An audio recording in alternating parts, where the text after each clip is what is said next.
اللهم صل صلاة كاملة وسلم سلاما تاما على سيدنا محمد الذي تنحل به العقد وتنفرج به الكرب وتقضى به الحوائج وتنال به الرغائب وحسن الخواتيم ويستسقى الغمام بوجهه الكريم وعلى آله وصحبه في كل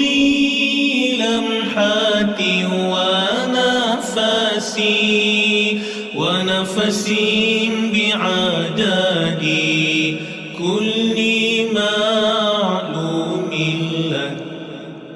اللهم صل صلاة كاملة وسلم سلاما تاما على سيدنا محمد الذي تنحل به العقد وتنفرج به الكرب وتقضى به الحوائج وتنال به الرغائب وحسن الخواتيم ويستسقى الغمام بوجهه الكريم وعلى آله وصحبه في كل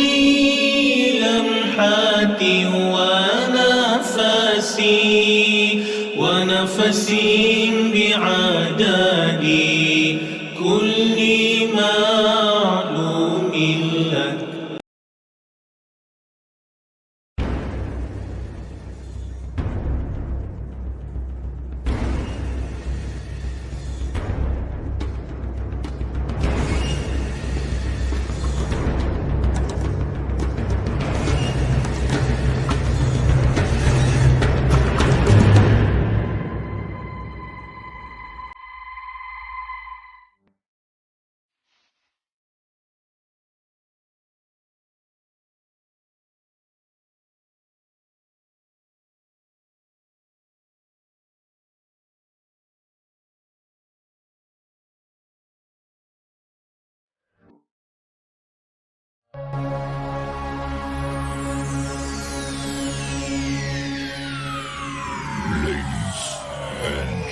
Gentlemen, may I have your attention, please?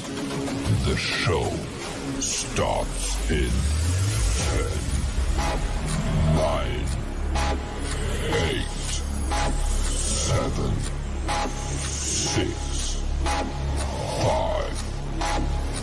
4, 3, 2, 1. Go.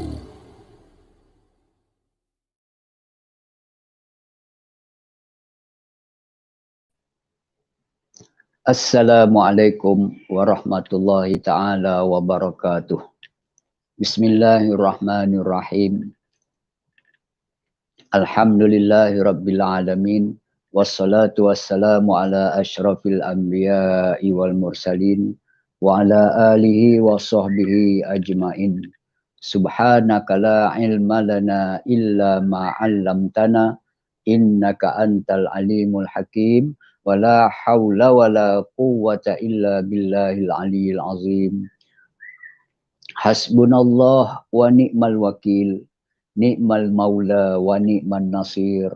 Hasbunallah wa ni'mal wakil, ni'mal maula wa ni'man nasir. Hasbunallah wa ni'mal wakil, ni'mal maula wa ni'man nasir. Faya ibadallah ittaqullah haqqa tuqatih wa la tamutunna illa wa antum muslimun. Sadaqallahul azim. Para pendengar yang dikasihi, yang dirahmati Allah Subhanahu wa taala, syukur kita pada Allah kerana diberikan kesempatan dapat kita bersama-sama lagi pada hari ini untuk berada dalam majlis ilmu, ya, bagi kita mendalami pengetahuan dengan merujuk kitab ringkasan Riyadhus Salihin, ya. Ringkasan Riyadhus Salihin, ya, di mana di dalam kitab tersebut mengandungi ayat-ayat Al-Quran dan juga hadis-hadis Nabi SAW sebagai panduan untuk kehidupan manusia. Jadi pertemuan kita pada minggu yang lalu berkenaan kitab rujukan ini, iaitu kita membicarakan tentang ta'un ataupun wabak yang melanda di atas muka bumi Allah dengan izin Allah Subhanahu wa taala. Iaitu pada muka surat 139 kitab ringkasan Riyadhus Salihin. Hari ini kita menyambung kembali pada muka surat berikutnya, iaitu 140, di mana dalam kitab tersebut akan ataupun telah membahaskan iaitu perkara yang berkaitan dengan ujian-ujian Allah Subhanahu wa taala ke atas manusia, ya. Jadi kita sudah sedia maklum, tuan-tuan dan puan-puan yang dirahmati Allah Subhanahu wa taala, bahawa kita ini milik Allah. Kita milik Allah dan kita akan kembali semula kepada Allah Subhanahu wa taala. Inna lillahi wa inna ilaihi raji'un. Sesungguhnya kami ataupun kita adalah milik Allah, maka kita akan kembali semula kepada Allah Subhanahu wa taala. Ya?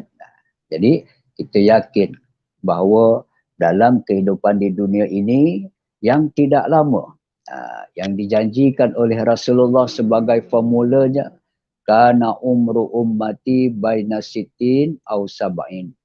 Umur umat aku antara 60 hingga 70 tahun. Jadi kita telah mendapat panduan daripada Rasulullah bahawa umur tidak sepanjang macam mana umur Nabi Nuh, umat Nabi Nuh alaihi salam, dan umat-umat yang lain sebelum daripada ini. Jadi peluang untuk mendapat syurga Allah pastinya ada. Sama ada dengan amal-amal soleh kita ataupun kita mendapat peluang yang baik dapat syurga Allah itu melalui rahmat Allah Subhanahu wa taala. Baik tuan-tuan yang dirahmati Allah lagi disayangi, kita merujuk muka surat 140 kitab ringkasan Riyadhus Salihin ini. Imam Al-Bukhari meriwayatkan daripada Anas radhiyallahu anhu. Beliau berkata, Sami'tun Nabiyya sallallahu alaihi wasallam yaqulu innallaha azza wa jalla qala idza batalaitu 'abdi bihabibatihi fasabara awwituhu minhumal jannah. Itu hadis yang disebut oleh baginda Nabi sallallahu alaihi wasallam, yang mana baginda menyampaikan bahawa Allah telah berfirman. Allah telah berfirman yang bermaksud saya telah hadis ini tadi maksudnya saya telah mendengar Nabi sallallahu alaihi wasallam bersabda, sesungguhnya Allah Azza wa Jalla berfirman, apabila aku menguji seorang hamba-Ku dengan menghilangkan kedua-dua penglihatannya, lalu dia bersabar, maka kelak aku akan menggantikan kedua-duanya dengan syurga. Ini contoh, satu contoh di mana Allah menguji manusia dengan dihilangkan kedua-dua penglihatannya, atau boleh kita katakan sebagai orang yang buta. Matanya ada dua tetapi tidak dapat melihat. Matanya tidak berfungsi seperti mata orang-orang yang lain. Jadi Allah uji dia. Ada orang yang buta matanya sejak dari lahir. Ada orang yang buta matanya setelah mereka dapat melihat. Jadi pelbagai bentuk ujian yang Allah turunkan kepada hamba-Nya itu. Jadi siapa yang diuji tentang penglihatannya, sama ada buta ataupun rabun dan sebagainya tadi, maka apa yang sepatutnya mereka ada pada diri mereka? Sudah tentulah kesabaran. Kesabaran menghadapi ujian yang Allah datangkan kepada mereka. Kita bersangka baik kepada Allah Subhanahu Wa Taala sebagaimana yang Allah minta kepada hamba-Nya. Bersangka baiklah kepada Allah. Kita sangka baik apa saja yang Allah uji kepada kita, pastinya ada hikmah, ada kebaikan untuk kita.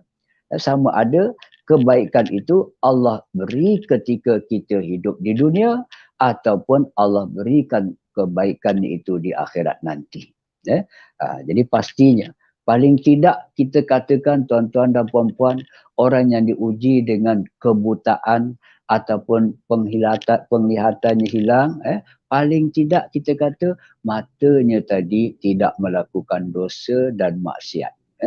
Matanya tidak melakukan maksiat yang mendatangkan dosa. Itu antara untungnya manusia yang diuji oleh Allah dengan kebutaan ataupun hilang penglihatannya. Jadi Allah telah berfirman yang memberi maksud kehilangan penglihatan kedua-duanya itu akan digantikannya dengan syurga Allah Subhanahu Wa Taala. Jadi kita tahu tuan-tuan, syurga itu artinya suatu tempat, tempat untuk balasan bagi mereka-mereka yang melakukan kebaikan, yang beriman kepada Allah, yang mentaati perintah Allah dan meninggalkan larangan-larangan Allah. Itu yang dikatakan syurga, tempat balasan. Jadi kita, ayahanda kita yang pertama dulu, Nabi Adam alaihissalam. Nabi Adam tidak dilahirkan oleh seorang wanita. Nabi Adam tidak ada bapa dan ibu. Tetapi Allah ciptakan Nabi Adam daripada 5 jenis tanah. Yang maksudnya Nabi Adam berasal daripada syurga dan kita zuriat Adam berusahalah untuk kembali akhirnya nanti juga ke syurga Allah Subhanahu Wa Taala.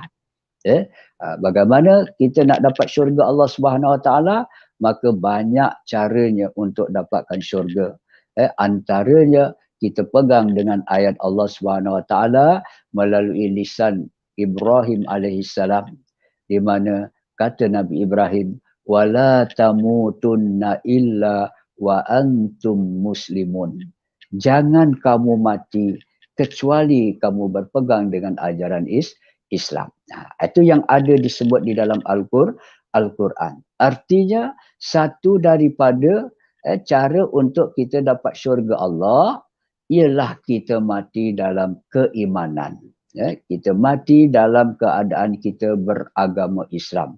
Na'udzubillah, jangan sampai kita melakukan perkara yang dikatakan sebagai membunuh diri yang kodanya boleh menyelesaikan masalah dalam kehidupan. Jadi kita orang Islam hukumnya berdosa besar, haram membunuh diri. Jadi cerita tentang syurga tadi, syurga itu mempunyai tingkatan-tingkatan, tingkatan-tingkatan yang mulia.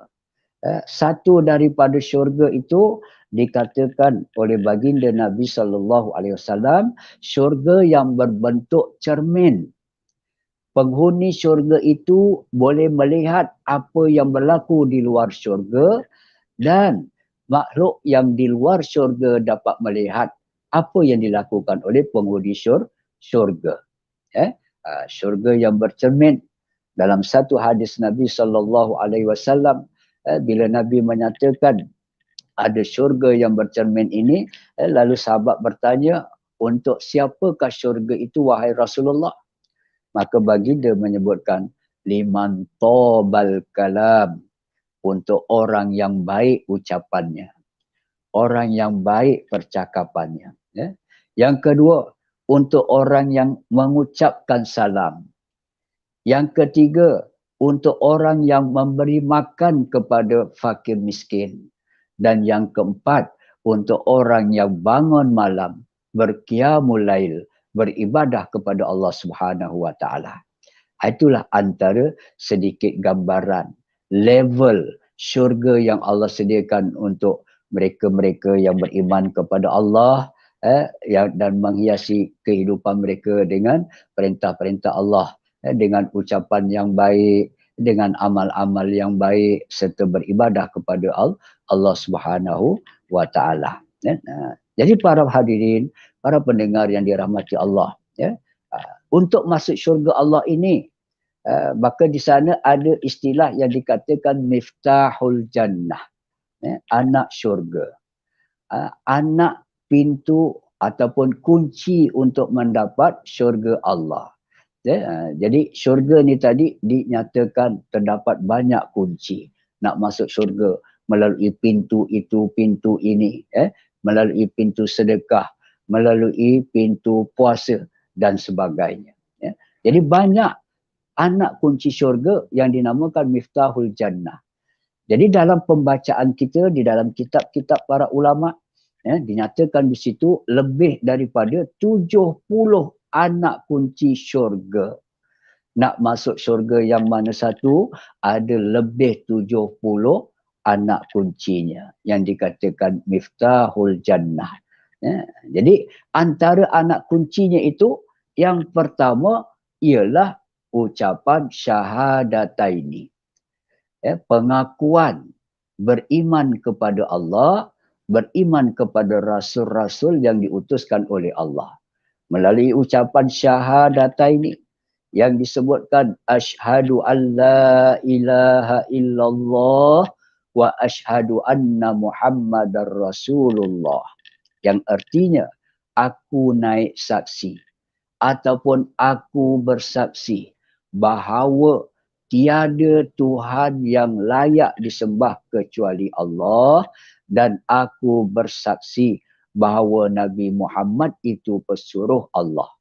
Jadi sewajarnya bagi orang Islam membiasakan kalimah syahadah ini, kalimah syahadataini, dua kalimah sebagai penyaksian, iaitu tiada Tuhan yang layak disembah kecuali Allah dan bahawa Nabi Muhammad itu pesuruh Allah.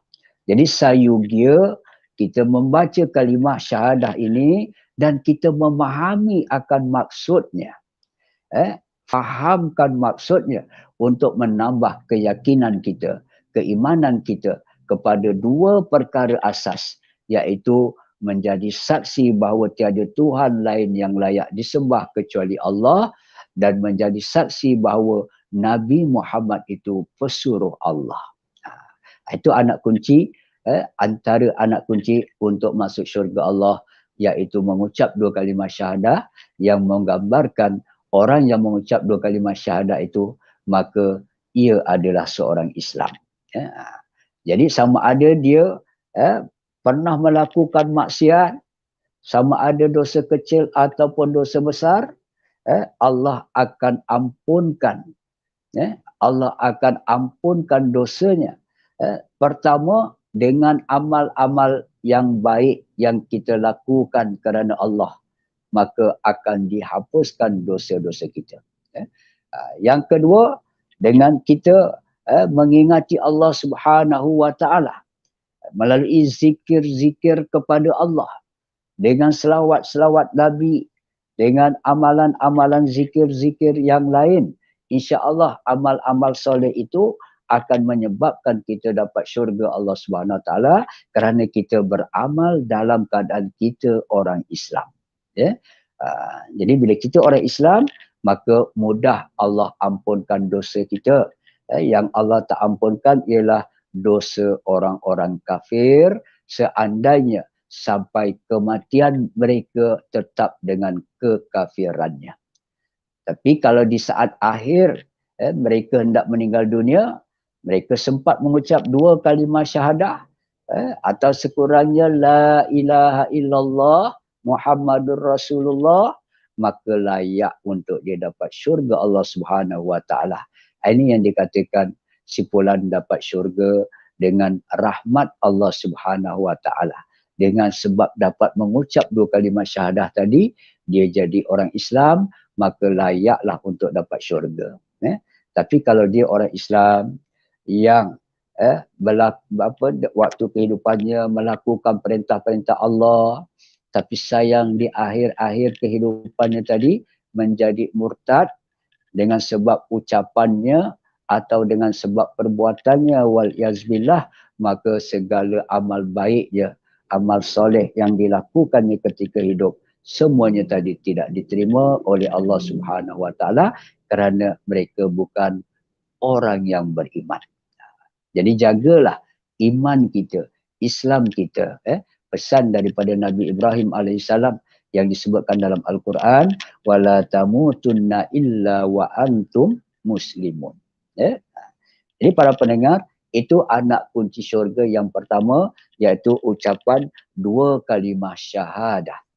Dan 2 kalimah syahadah ini, alhamdulillah, bagi orang yang mendirikan sembahyang, maka mereka sentiasa memperbarui atau mengukuhkan lagi Islam dan iman kita dengan ibadah solat tadi. Di dalamnya ada ucapan 2 kalimah syahadah. Kita mengiyakan bahawa tiada Tuhan yang layak disembah kecuali Allah, dan kita mengiyakan bahawa Nabi Muhammad itu pesuruh Allah. Jadi artinya anak kunci syurga yang kedua adalah solat, iaitu sembahyang 5 waktu, khususnya sembahyang fardu. Itu anak kunci yang kedua. Jadi ini dijelaskan oleh baginda Nabi, as-salatu imaduddin, sembahyang itu tiang agama. Jadi sebagai orang Islam, wajiblah dia melaksanakan solat 5 waktu yang telah difardukan ke atas mereka. Okey. Yang ketiga anak kunci syurga ialah berselawat kepada Nabi SAW. Dengan kalimah-kalimah yang pelbagai. Bentuk selawat ini ada yang dinamakan selawat fatih, ada dinamakan selawat tib, ada yang dikatakan selawat kamilah, tafrijiyah, selawat nariyah dan sebagainya. Banyak bentuk selawat. Pilihlah satu. Dan antaranya yang dikatakan selawat Jibril sallallahu ala Muhammad. Itu selawat Jibril kepada Rasulullah sallallahu alaihi wasallam. Jadi sebaik-baik ucapan selawat itu, kata baginda, ialah selawat Ibrahimiyah, iaitu selawat yang kita baca di dalam tahiyat akhir. Allahumma salli ala sayyidina Muhammad wa ala ali sayyidina Muhammad kama sallaita ala sayyidina Ibrahim wa ala ali sayyidina Ibrahim wa barik ala sayyidina Muhammad wa ala ali sayyidina Muhammad kama barakta ala sayyidina Ibrahim wa ala ali sayyidina Ibrahim fil alamina innaka hamidum majid. Itu pengakuan daripada Rasulullah sallallahu alaihi wasallam sebaik-baik ucapan selawat. Yang lain-lain tu baik-baik juga. Tetapi selawat Ibrahimiyah yang kita baca pada tahiyat akhir itu lebih afdal, kata baginda Nabi sallallahu alaihi wasallam. Jadi berselawat kepada Nabi. Apa kita berhujah? Hujah kita, amalan selawat itu adalah suatu daripada amalan yang menyebabkan dapat syurga Allah. Maka Allah berfirman dalam Al-Quran, ya ayyuhallazina amanu sallu alaihi wa sallimu taslimah. Wahai orang yang beriman, hendaklah kamu berselawat kepada Nabi dan ucapkan salam kepada Nabi sallallahu alaihi wasallam. Kita sebut Allahumma salli ala Muhammad. Itu kita berselawat kepada Nabi sallallahu alaihi wasallam, dan kita ucapkan salam kepada Nabi Seperti contohnya, Assalamu alayka ayyuhan nabiyyu wa rahmatullahi wa barakatuh. Contoh. Contoh yang lain, Assalamu alayka ya Rasulullah. Contoh. Assalamu alayka ya Habibullah. Ya Habiballah. Itu contoh-contoh ucapan salam kita bagi kepada baginda Nabi sallallahu alaihi wasallam. Jadi Rasulullah walaupun telah wafat, jasadnya telah pun dimakamkan, berada di dalam masjid, Masjid An-Nabawi, tetapi hakikatnya setiap kali bila umatnya mengucapkan salam untuk baginda Nabi, umatnya berselawat mengucap salam kepada baginda Nabi sallallahu alaihi wasallam, malaikat akan bawa ucapan salam itu kepada Rasulullah dan Rasulullah menjawab balik ucapan salam itu untuk mereka yang mengucap selawat dan salam kepada baginda. Jadi kita beriman itu bahawa ucapan selawat dan salam itu memberi manfaat kepada kita insya-Allah, sama ada untuk kehidupan di dunia ataupun kehidupan di akhirat. Dan ucapan selawat itu juga dinyatakan bahawa adanya keberkatan di dalam sesuatu majlis apabila dimulai dengan ucapan selawat dan salam kepada baginda Nabi sallallahu alaihi wasallam. Okey. Itu anak kunci syurga yang ketiga, dan yang keempat daripada banyak-banyak anak kunci syurga itu ialah amal soleh. Amal soleh. Sebagaimana firman Allah Subhanahu wa taala, "Wa man ya'mal mithqala dzarratin khairan yarah." Siapa yang melakukan kebaikan walau sekecil kebaikan seumpama zarrah. Zarrah ni suatu benda yang kecil yang tak dapat dilihat oleh mata kasar, ataupun kalau mata kasar kita nak melihat, diumpamakan seperti sebiji sawi. Biji sawi itu kecil lagi begitu. Itu gambarannya. Walaupun kita buat perkara yang baik sekecil biji sawi, khairan, seperkara yang baik, yarah, akan diperlihatkan oleh Allah. Akan diberi balasan oleh Allah Subhanahu wa taala. Kalau yang baik diberi ganjaran pahala, dan pahala-pahala inilah akan menjadi asbab untuk dapat syurga Allah Subhanahu wa taala. Okey tuan-tuan. Dan banyak lagi anak-anak kunci syurga yang boleh kita kaji di dalam penulisan alim ulama kita. Jadi hadis yang pertama ini menggambarkan kepada kita bahawa orang yang diuji oleh Allah dengan dihilangkan penglihatannya, maka akan digantikan penglihatannya itu dengan syurga Allah Subhanahu wa taala. Okey, hadis yang kedua pada muka surat 140, para hadirin yang bersama pada petang ini. Bagi penduduk-penduduk jamaah Masjid Kampung Tengah, maka bolehlah mereka bersama kita untuk menyambung pengajian kitab hadis ringkasan Riyadhus Shalihin ini, yang sebelum ni kita gunakan untuk kuliah kita sebulan 2 kali di Masjid Jami' Kampung Tengah, Keluang, Johor. Jadi mudah-mudahan ramailah rakan-rakan kita yang barangkali yang sempat bersama kita pada petang ni. Syukur, alhamdulillah yang dapat bersama. Yang tak sempat bersama pada petang ini, insya-Allah boleh melihat rakamannya di dalam Facebook ataupun YouTube, iaitu Sahabat Al-Furqan. Okey, jadi bolehlah melihatnya untuk penambahan ilmu. Okey, hadis yang kedua dalam kitab tersebut, anin Nabi sallallahu alaihi wasallam qala, ma yusibul muslima min nasabin wala wasabin wala hammin wala huznin wala adza wala ghammin hatta syaukati yushakuha illa kaffarallahu biha min khotoyahu atau kama qala.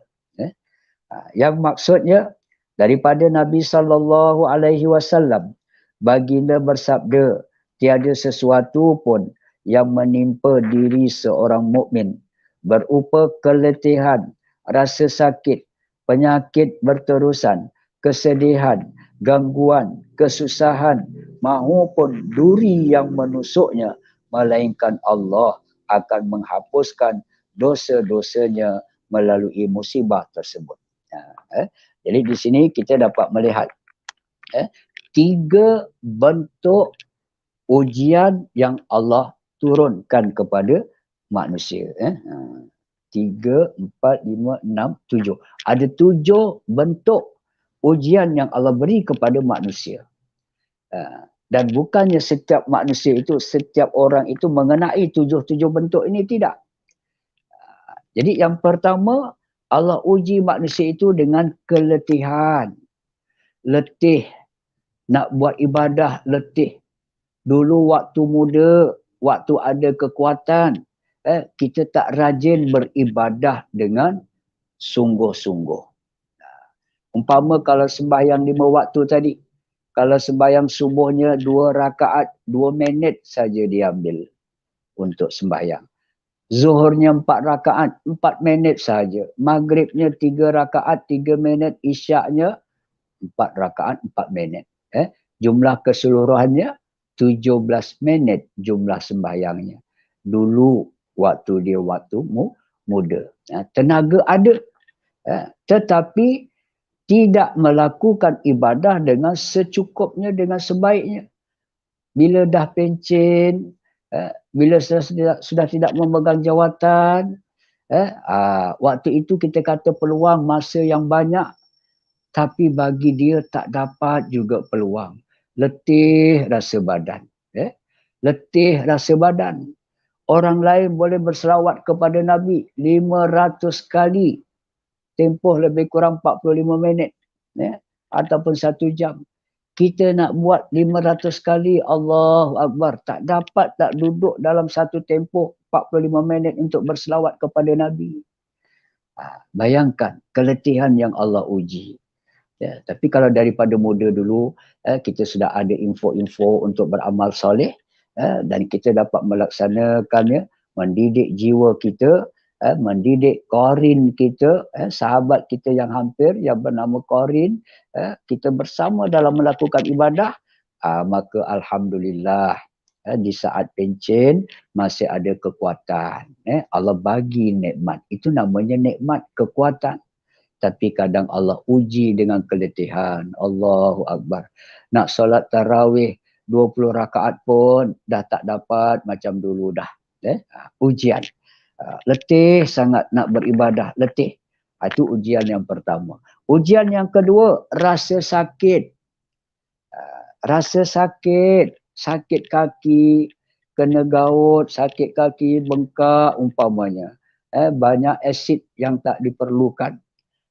Maka usahalah untuk menghilangkannya, sama ada dengan mengambil obat-obat secara klinikal ataupun dengan makanan-makanan yang biasa dimakan oleh baginda Nabi sallallahu alaihi wasallam.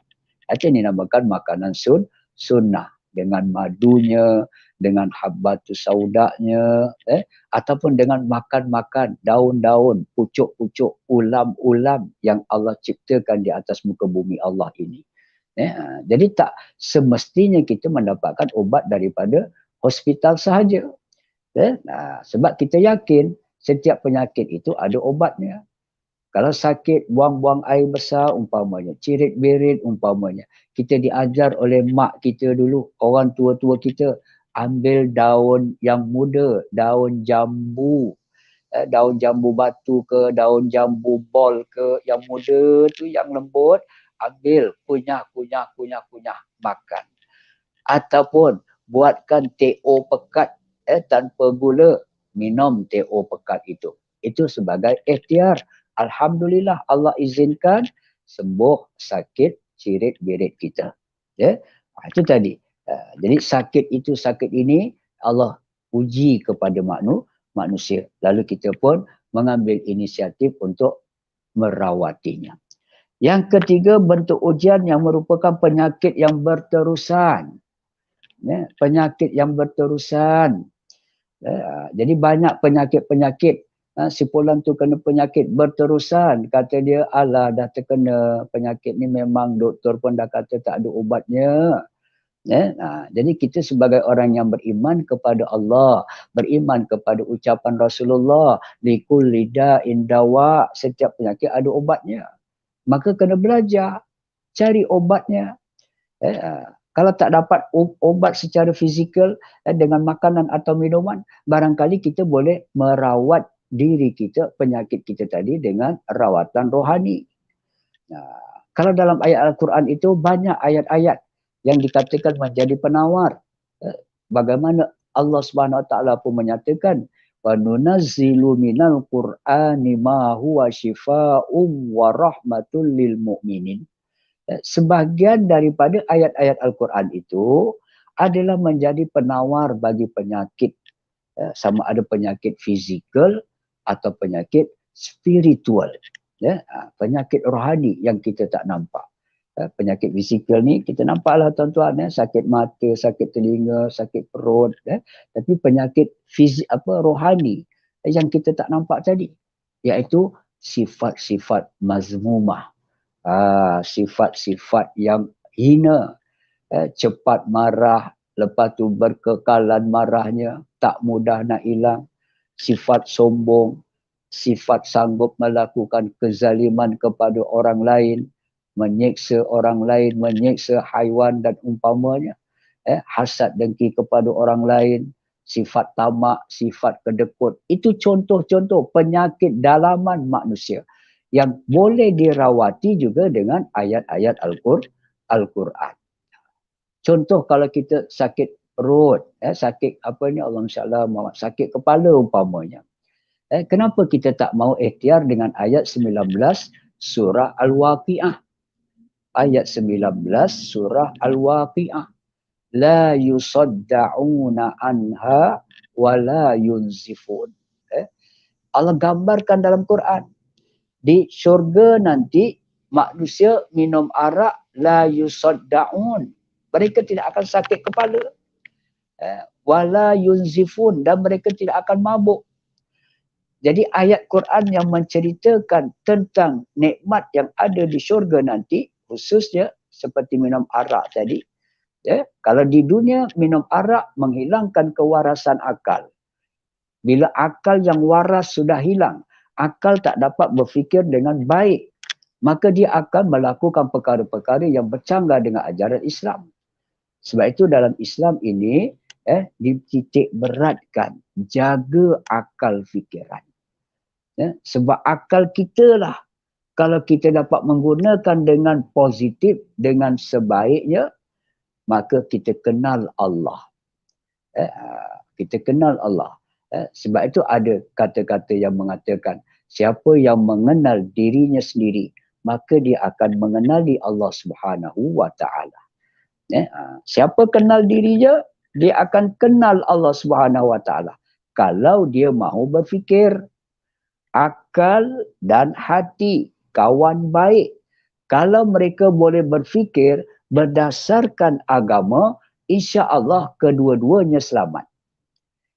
Akal dan hati, kalau digunakan untuk berfikir dengan neraca agama, mereka akan selamat. Tapi kalau akal dan hati itu tidak berlandaskan agama, mereka akan mendapat kerosakan. Mereka akan terdorong untuk melakukan perkara-perkara yang bercanggah dengan ajaran Islam. Ini tuan-tuan, kalau kita buat gambar rajah, buat 3 segi. 3 segi. 3 segi, bucu yang pertama di atas, bucu yang kedua dan ketiga berada di kiri dan kanan di sebelah bawah. Jadi kalau 3 segi itu tadi, maka kita katakan, yang kiri dan kanan ini, akal dan nafsu. Akal dan nafsu ataupun nafsu tadi berada dalam hati, mereka kawan baik. Bila hati, keingin nafsunya hendak sesuatu. Contohlah, kalau dia kata, aku nak berzikir, mengguna tasbih, kata hati. Maka akal akan fikir, kat mana nak cari tasbih? Akan berfikir, oh tasbih ada di atas meja. Jadi akal pun memberi gambaran. Okey, kaki akan bangun, pergi ke meja, mengambil tasbih. Itu satu contoh. Dia menunaikan kehendak hati. Kalau hati itu berkehendak yang baik, maka dapat kebaikan. Tapi kalau minta maaf, contoh tadi kurang tepat. Contoh kita katakan hati kita katalah nak minum arak umpamanya, contoh. Akal kita berfikir, kat mana nak beli arak? Oh, ada dekat kedai itu. Maka kaki akan berjalan ke kedai itu untuk membeli arak. Tangan akan bergerak untuk mengulurkan wang ringgit. Mata akan melihat jalan untuk menuju ke kedai yang ada jual arak umpamanya. Jadi bila hati nak buat perkara yang salah, akal akan berfikir, maka anggota badan kita lah yang akan bekerja untuk kehendak nafsu yang ada pada hati. Itu yang akhirnya jadi rosak kalau nafsu hendak melakukan perkara yang bercanggah. Tapi kalau akal dan hati dipaut dengan agama, maka contohlah kat kesimpulan itu dia nak hisap rokok umpamanya, contoh. Maka akal pun berfikir kat mana nak beli rokok, kemudian agama tadi mengingatkan mereka bahawa merokok itu diharamkan. Kenapa diharamkan? Kerana perbuatan itu mendatangkan mudarat diakui oleh para doktor. Kenapa datangkan mudarat?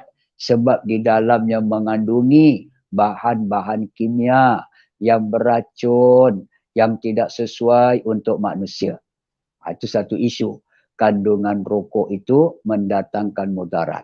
Maka dalam Quran Allah ingatkan kepada kita, wala tulqu bi aidikum ila tahlukah. Jangan kamu cempakkan diri kamu ke lembah kebinasaan. Jadi jangan bawa diri kita kepada ke lembah kebinasaan.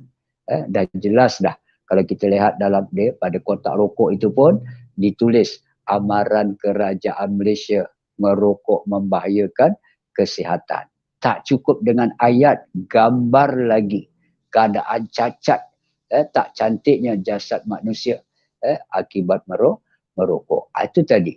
Jadi akal dan nafsu kita, dua sudut pada tiga segi tadi bersahabat baik, dan kalau mereka jadikan agama itu sebagai panduan mereka, insya-Allah insya-Allah akal akan berfikiran yang baik, nafsu akan berkeinginan yang baik, dan anggota badan yang menolong untuk menunaikan nafsu manusia tadi dapat melakukan perkara-perkara yang baik. Jadi selamatlah anggota badan itu daripada azab Allah Subhanahu wa taala.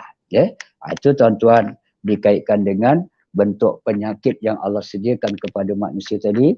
Yang ketiga iaitu penyakit yang berterusan. Jadi kalaupun ada kena penyakit berterusan, kita jangan putus asa, bersabar, dan di samping bersabar itu kita ikhtiar untuk menyembuhkan penyakit kita. Lebih-lebih lagi kalau kita menggunakan pemakanan sunnah, iaitu makanan-makanan yang menjadi makanan baginda Nabi sallallahu alaihi wasallam. Yang keempat, bentuk ujian Allah tadi iaitu kesedihan. Yang keempat, kesedihan. Ada manusia yang dilanda kesedihan. Cukuplah saja kita tengok baginda Nabi. Kesedihan Nabi lebih banyak daripada kegembiraan Nabi sallallahu alaihi wasallam. Sedih Nabi. Lahir-lahir sudah tidak ada bapa. Baginda kehilangan bapa sejak dalam kandungan ibunya lagi. Bila dah lahir daripada rahim ibu, tidak terus tinggal dengan ibunya Siti Aminah. Bahkan dibawa oleh seorang wanita ni tadi, pergi ke kampung mereka. Dan Rasulullah dibesarkan di sana oleh Halimatus Sa'diyah. Sampai umurnya 5 tahun, barulah berlaku sesuatu perkara kepada baginda Nabi tadi, lalu dipulangkan kepada Siti Aminah. Setengah riwayat menyatakan Rasulullah tadi telah dikembalikan pada usia 5 tahun, dikembalikan kepada Siti Aminah. Dan dapatlah hidup dengan Nabi. Siti Aminah dengan Nabi dapat hidup bersama dalam tempoh 1 tahun lebih kurang. Umur Nabi 6 tahun, wafat pula ibunya Siti Aminah. Lihatlah kesedihan yang Allah uji kepada Rasul. Jadi kita umat Nabi Muhammad kalau diuji dengan pelbagai-bagai ujian, kesedihan satu demi satu kesedihan menimpa diri kita, ingatlah, bersabarlah, teruskan kehidupan, hadapi cabaran-cabaran itu. Dan yang seterusnya, ada manusia yang diganggu, diuji dengan Allah dengan gangguan fizikal, gangguan mental, gangguan spiritual. Ada manusia yang tubuh badannya sehat tapi mentalnya tak sehat. Ada orang yang tubuh badannya sehat, mentalnya sehat, tetapi rohaninya tak sehat, dalamannya tak sehat. Jadi pelbagai bentuk ujian daripada Allah. Jadi kalau datang gangguan itu daripada manusia, kita tidak pelik. Min syarril waswasil khannas. Kita tahu gangguan yang berlaku ke atas manusia itu kadang-kadang datangnya daripada manusia, minal jinnati wan nas, daripada manusia, atau kadang-kadang gangguan itu daripada makhluk halus, sama ada jin ataupun syaitan iblis laknatullah. Jadi ini juga perkara yang gaib yang kita tak nampak gangguan tersebut.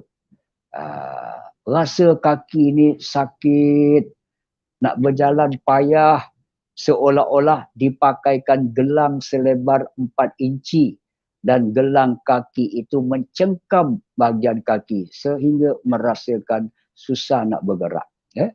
Allah uji dengan kesakitan, dengan sihir yang dilakukan oleh manusia-manusia yang tak beriman kepada Allah.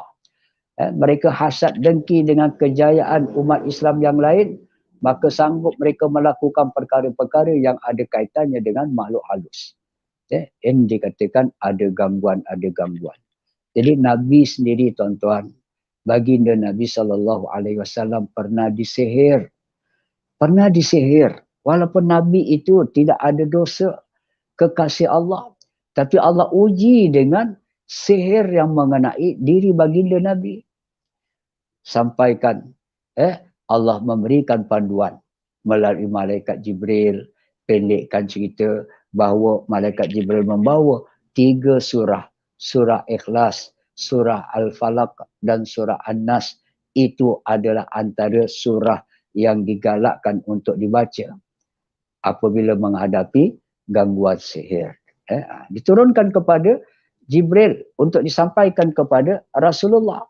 Dan bila kita mengkaji tafsir ayat ataupun tafsiran surah-surah ini, maka para ulama kita telah pun mengiyakan itu sebagai satu antara ikhtiar kita dengan amalan 3 surah itu. Semalam pun kita dah ada dalam pengajian kita, zikir yang kita baca waktu pagi 3 kali. Surah Ikhlas, surah Al-Falaq dan surah An-Nas. Mudah-mudahan mereka mendapat keselamatan daripada gangguan makhluk-makhluk halus ataupun gangguan syaitan dan sebagainya. Itu gangguan. Jadi tak salah kita rawat diri kita sendiri. Banyakkan selawat. Selawat tip umpamanya. Itu dikatakan selawat kedoktoran yang diajar oleh Nabi. Dalam sebuah kitab, At-Tibbun Nabawi. Di situ, minta maaf, dalam kitab Amalul Yaum wal Lailah, amalan siang dan malam, zikir-zikir yang kita boleh sebut, antaranya di dalam itu dinyatakan ruqyah Nabi. Nabi menyebutkan kalimah ya mukabbiras saghir wa ya musaghiral kabir saghir ma bi, contohnya. Wahai Tuhan yang membesarkan yang kecil dan yang mengecilkan yang besar, kecilkanlah apa yang terkena pada diriku. Kalau kita nak membesarkan sesuatu, inilah contoh zikir yang kita boleh usahakan. Wahai Tuhan yang mengecilkan sesuatu dan yang membesarkan sesuatu, besarkanlah terhadap perkara ini. Ini sebagai perkongsian, tuan-tuan. Ketika anak sulung saya jatuh dari katil, jatuh tersembam di lantai, maka benjollah di sebelah dahinya. Jadi kita dapat tengok benjol, bengkaknya tadi tu sebesar lebih kurang buntut cawan. Jadi kita pun teringat yang diajarkan oleh Nabi kalimah itu. Jadi disambung ataupun dikaitkan dengan petua-petua yang mengatakan kita ambil ibu jari. Ambil ibu jari, kita letak dekat lelangit kita, kita sapukan sedikit air lidah kita tadi tu, lalu kita pun selawat pada Nabi, bacakan kalimah itu. Ya mukabbiras saghir wa ya musaghiral kabir saghir ma bibinti.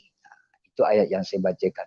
Wahai Tuhan yang membesarkan yang kecil, yang mengecilkan yang besar, kecilkanlah terhadap dahi anakku ini tadi. Maksudnya jendul tadi tu, benjol akibat terjatuh. Kita pun sapukan dekat dahi. Sapukan 2-3 kali. Alhamdulillah. Allah izinkan dengan ruqyah seperti itu dapat membantu kita merawat diri. Itu contoh tuan-tuan. Jadi diuji dengan gangguan, diuji dengan kesusahan, diuji dengan kesusahan yang pelbagai bentuk. Lagi pada akhir-akhir ini kita menghadapi kesusahan dalam kehidupan kita. Bila dunia dilanda wabak, tengok apa kesannya kita nampak. Mereka-mereka yang tak cukup 2 dos katanya tak boleh. Tak boleh masuk itu, tak boleh masuk ini. Ini peraturan yang telah dikenakan kepada manusia. Kan susah kan? Kalau tak cucuk 2 dos, tak lengkap, ada kereta besar tak boleh nak isi minyak. Contohnya. Bila sakit nak pergi hospital, tak dibenarkan. Contohnya. Ini contoh-contoh lah. Setakat mana perkara itu berterusan. Jadi memang Allah uji manusia tadi. Tapi kita katakan kita ada Allah. Banyakkan kita menyebut hasbunallah wa ni'mal wakil, ni'mal maula wa ni'man nasir. Itu ayat Quran. Cukuplah Allah saja. Cukuplah aku bergantung saja, sebenarnya Allah yang menjaga aku. Allah saja yang berhak menjaga aku dengan sempurna. Wa ni'mal wakil, dan Allah itu sebaik-baik penjaga untuk kita manusia. Tawakal ala Allah. Jadi walaupun kita katakan tawakal kepada Allah, tapi ikhtiar dan usaha kita kena ada. Kita buat ini dah tak boleh, kita nak buat itu tak boleh umpamanya.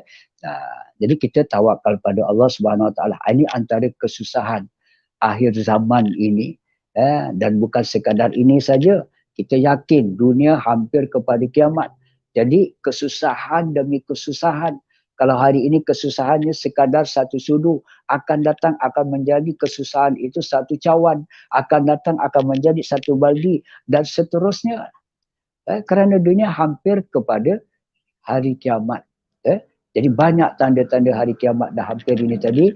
Antaranya bila baginda Nabi SAW menyatakan, sayati zamanon la yabqal islamu illa fismihi wa la yabqal qur'anu illa fi rasmihi au kamakal. Akan datang nanti satu zaman di mana Islam itu tidak kekal lagi, kecuali pada namanya saja Islam. Nama Islam. Siapa nama kamu? Simpulan. Dalam IC agama Islam. Tapi sembahyangnya entah ke mana, baca Qurannya entah ke mana, faham Islamnya entah ke mana. Yang kita bimbang lagi kalau kita terbabit mengikut cara hidup yang ditunjukkan oleh Dajjal laknatullah. Yang mana Dajjal ini akan berusaha untuk merosakkan akidah umat Islam. Akan memporak-perandakan, memecah belahkan negara-negara Islam. Itu melalui pembacaan kita. Sekarang ilmu kita luas, tuan-tuan. Kita boleh dapat ilmu daripada surat khabar, pelbagai jenama surat khabar. Kita boleh dapat ilmu, maklumat melalui media massa, televisyen, radio, dan sebagainya. Terdapat banyak channel-channel. Kita juga boleh dapat maklumat melalui handphone kita, laptop kita, melalui internet, yang kadang-kadang ilmu-ilmu itu tidak kesampaian kepada orang-orang yang tidak mahu mengkaji. Sampaikan mereka menafikan, Mereka tidak percaya kalau adanya pakatan-pakatan jahat musuh-musuh Islam kepada Allah, kepada agama Allah dan kepada umat Islam. Jadi kita kerugian. Sekarang kita dah menyatakan dunia itu sekarang ini kita nak tahu hal dunia dengan di hujung jari saja. Klik sana, klik sini, pelbagai info yang kita dapat lihat. Jadi pandailah kita. Gunakan akal kita untuk memilih info-info yang macam mana. Jadi di saat akhir-akhir ini, maka kita carilah maklumat-maklumat supaya kita berfikir. Kalau dah Nabi kata tadi Islam tak kekal dah satu masa nanti, tinggal namanya saja Islam. Umat Islam sudah mula menjauhkan syariat-syariat Islam. Kita akan nampak tuan-tuan, benda ni sudah pun mula berlaku. Sedikit demi sedikit syariat Islam itu dapat dicantas, dapat ditinggalkan. Ingat, kejahatan bangsa Yahudi ni tadi, memang mereka suka untuk merosakkan akidah umat Islam. Tapi mereka tak putus asa. Kalaupun mereka, umat Islam, tidak mahu mengikut agama kita, yakni mereka, agama Yahudi, tapi kalau mereka umat Islam meninggalkan syariat Islam pun, tinggal syariat Islam, tak nak sembahyang, tak nak mengaji, tak nak duduk majlis ilmu, tak nak berselawat, tapi dalam IC masih Islam, tinggalkan syariat dalam kehidupan, itu pun mereka sudah berjaya, kata mereka. Betapa jahatnya dua bangsa ini, Yahudi dan Nasrani, dan disebut dalam Al-Quran, walan tarda angkal yahudu walan nasara hatta tattabi'a millatahum. Kata Allah, tidak akan sekali-kali dua bangsa ini reda kepada kamu dan agama Islam. Tidak akan. Allah gunakan perkataan lan supaya umat Islam berfikir kejahatan Yahudi dan Nasara melampaui batas. Sampai mereka hilang kehormatan kepada umat Islam.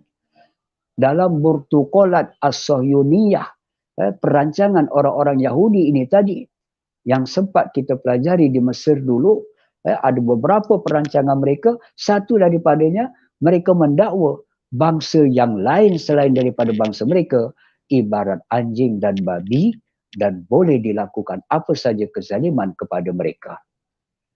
Sebab itu ada kelompok Islam yang memang anti kepada bangsa Yahudi dan Nasrani. Bukan anti vaksin, anti Yahudi. Sebab kita tahu perangai Yahudi ini bukan hanya nak merosakkan manusia, bahkan lebih lagi musuh mereka iaitu umat Islam. Kenapa kita masih tidak mahu celikkan akal kita? Ini akibat bila kita tidak mahu berusaha memahami isi kandung Al-Quran. Okay, tuan-tuan.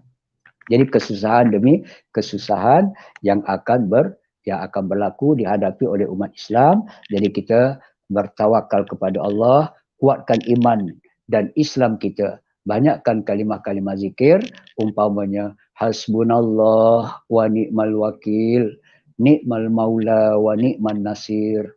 Cukuplah Allah sahaja yang menjaga kami. Dan Allah sebaik-baik penjaga kepada manusia. Jadi kita ada Allah, banyaklah mengadu kepada Allah.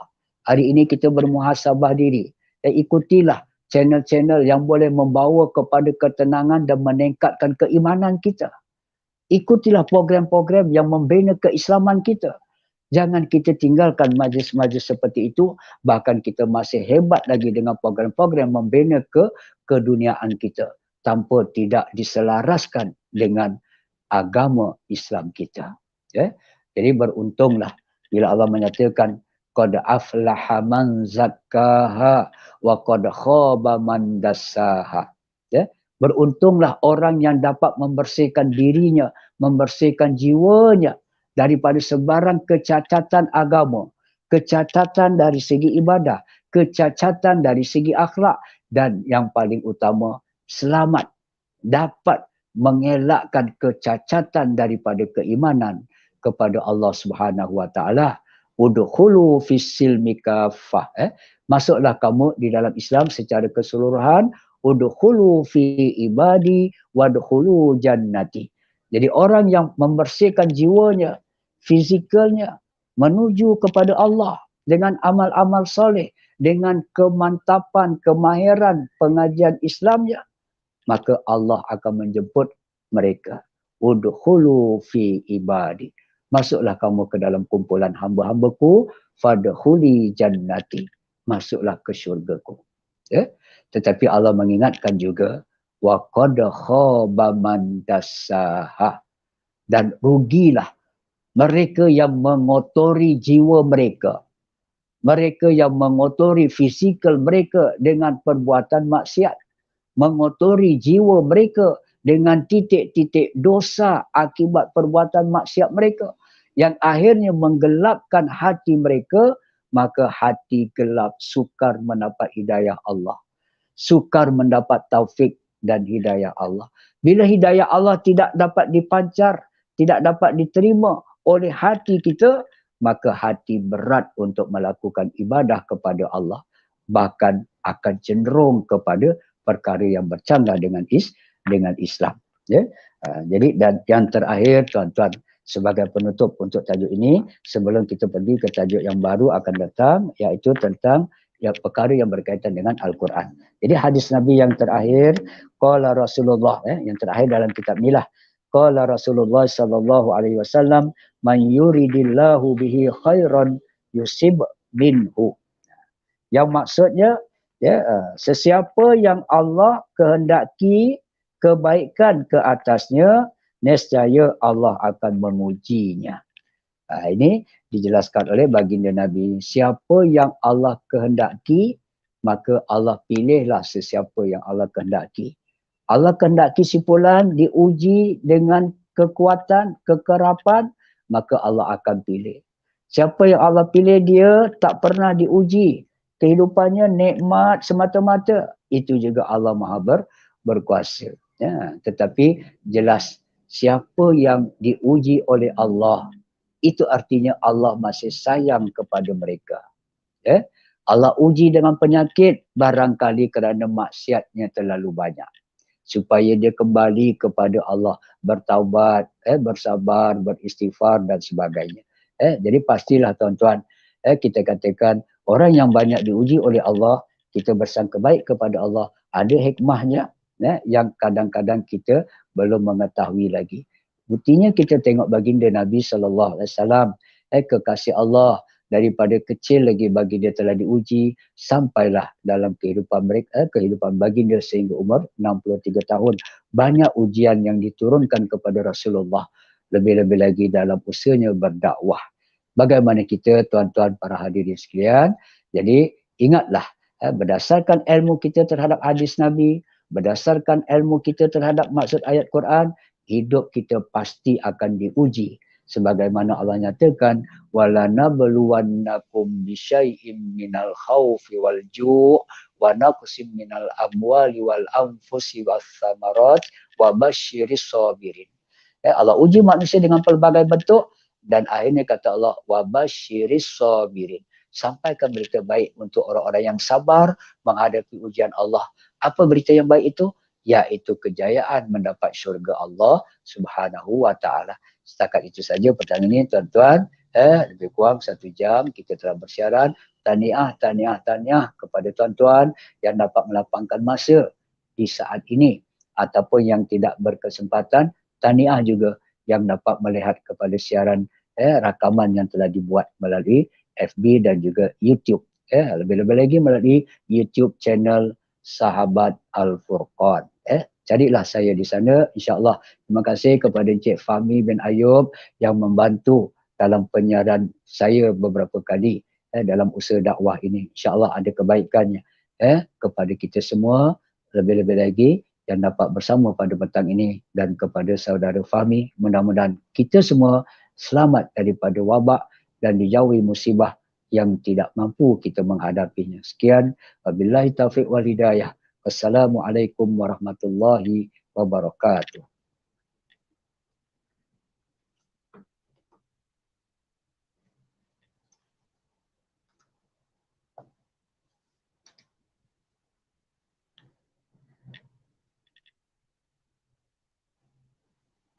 Subhanallah walhamdulillah wala ilaha illallah wallahu. Okey, terima kasih Fahmi. Jumpa lagi. Assalamualaikum warahmatullahi